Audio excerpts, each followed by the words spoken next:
হয় যে নবীগঞ্জে CNG filling স্টেশনে আগুন লাগে। তো সংবাদ পাওয়ার সাথে সাথে নবীগঞ্জ থেকে যে আমাদের ফায়ার ইউনিট আছে সেটাকে পাঠাই। ওরা এখানে আসার পরে বলে যে আগুনের অবস্থা ভয়াবহ। সাথে সাথে আমরা বাহুবল এবং উসমানীনগর থেকেও আমরা 2টা ট্যানআউট পাঠাই। তো 6টা 30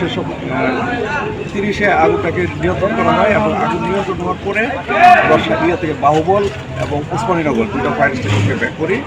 6টা 40 সম্পূর্ণ নিয়ন্ত্রণ হয় এবং 7টার সময় আমরা আগুন সম্পূর্ণ নির্বাপন দিয়েছি।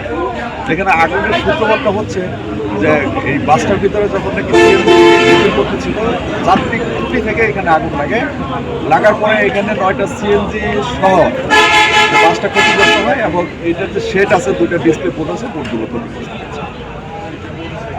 মানে টাকার অঙ্কে যে পরিমাণটা এখনো আমরা সেটা অ্যাসেস করি নাই। আমরা দেখে তারপরে হচ্ছে বিস্তারিত বলতে পারবো আনুমানিক আগুনের সূত্রপাতটা কি আপনাদের তদন্তে সুনির্দিষ্টভাবে বলা যাবে কি? আগুনের সূত্রপাত আমরা এখানে আসার পর যেটা শুনেছি যে এখানে বাসের ভিতরে যখন নাকি সিএনজি রিফিল করা হয়েছে সেই রিফিলের সময় একটা যান্ত্রিক ত্রুটি হয়, সেখান থেকে আগুনের সূত্রপাত। আপনার সম্পূর্ণ নামটা কি? আমার নাম আবুল কালাম আজাদ, উপসহকারী পরিচালক, ফায়ার সার্ভিস 7 একজন লোক আহত হয়েছে, আমরা যেটা শুনেছি তাকে হাসপাতালে পাঠানো হয়েছে। নিহতের কোনো সংবাদ আবার যদি একটু আরো শুরু থেকে আহতের বিষয়টা যদি একটু একজন লোক আহত হয়েছে, তাকে হসপিটালে পাঠানো হয়েছে। নিহত হয়েছে এরকম কোনো সংবাদ আমাদের কাছে নাই এবং আমরা কোনো নিহত উদ্ধার করিনি।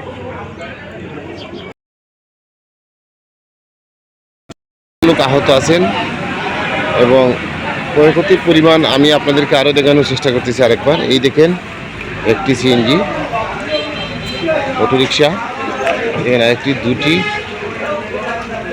3টি, 4টি, 5টি, 6টি, 7টি, 8টি, 9টি সিএনজি অটোরিকশা এখানে আমরা দেখতে পাচ্ছি এখানে রয়েছে এবং একটি মোটর সাইকেল, আপনারা দেখতে পাচ্ছেন একটি মোটর সাইকেল এখানে রয়েছে।